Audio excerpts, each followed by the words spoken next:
How Tina Turner's performance at Mad Max Beyond Thunderdome is still important. The ultimate survivor was Tina Turner. Turner regained respect and success by overcoming challenges and refusing to dwell on the past. Much like Auntie Entity, the exotic and haughty monarch that Turner so eloquently portrayed in Mad Max Beyond Thunderdome, Turner consequently made a comeback, much like Auntie Entity did, and Mad Max Beyond Thunderdome captures Turner at a time when he was in the midst of one of the biggest comebacks in show business history. Turner has never been in another movie, thus his performance in Mad Max Beyond Thunderdome is both enticing and thrilling. Why, following Mad Max Beyond Thunderdome, didn't Turner embark on other acting roles? What was the maximum extent of her acting potential? The master of comebacks, Turner, who was 43 at the time, was experiencing a protracted slump in her career at the beginning of 1983. Turner had been reduced to performing in hotel ballrooms and cabaret rooms across the country with her previous husband Ike Turner, who was then better renowned for their musical combo Ike and Turner. With no record deal after the commercial failure of her 1979 album Love Explosion, Turner was unable to produce another studio album until her cover of the Al Green song Let's Stay Together reached the top 30 in the US in November 1983. Naturally, the following album was Private Dancer, which was released in May 1984 and ultimately sold more than 10 million copies worldwide while also earning Turner 3 Grammy Awards. In the meantime, around the time the album was released, George Miller, the director of Mad Max Beyond Thunderdome, was looking for an actress to play Auntie Entity. Miller was only interested in Turner for the part because he and Terry Hayes, the co-writer of Mad Max Beyond Thunderdome, had created the character specifically with Turner in mind.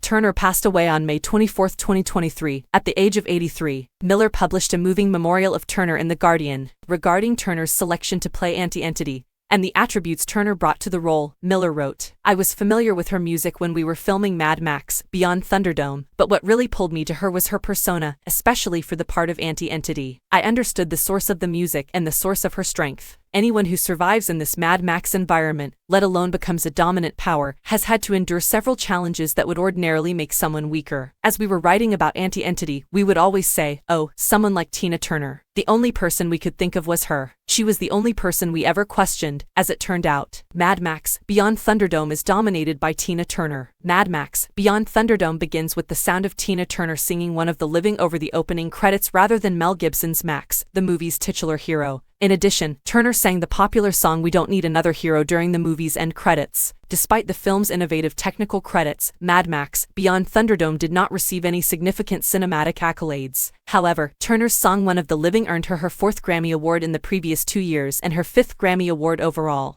A Bartertown pair made in heaven. Turner's debut performance in Mad Max Beyond Thunderdome is unquestionably noteworthy. Turner portrays Auntie Entity, who stands in stark contrast to Max's signature leathery aesthetic thanks to her glossy, oversized platinum blonde wig, showy chainmail attire, and huge shoulder pads. Bartertown, a mine-turned trading station firmly rooted inside the post-apocalyptic region of Australia known as the Wasteland, is ruled over by Auntie Entity. When it comes to keeping control of Bartertown and advancing her overarching goal of restoring the post-apocalyptic landscape to at least a semblance of its former glory, Auntie, who built Bartertown out of old-world scraps, is intelligent and reasoned. Max, who arrives in Bartertown after losing his priceless automobile, immediately wins Auntie over. After Max reaches Auntie's lofty rooftop palace, Auntie offers to restock Max in exchange for killing Blaster, Master's dim-witted bodyguard who runs Bartertown's ramshackle refinery. Master is a wily dwarf. Auntie saves Max shortly before they part ways, despite the fact that Max fails to complete this duty and ultimately leads to the downfall of Bartertown. Tina Turner might have been eligible for an acting Oscar. Steven Spielberg contacted Tina Turner with the purpose of casting Turner in his future picture The Color Purple just about the time that Turner agreed to play Auntie Entity in Mad Max Beyond Thunderdome, which started filming in Australia in September 1984 and was released in July 1985.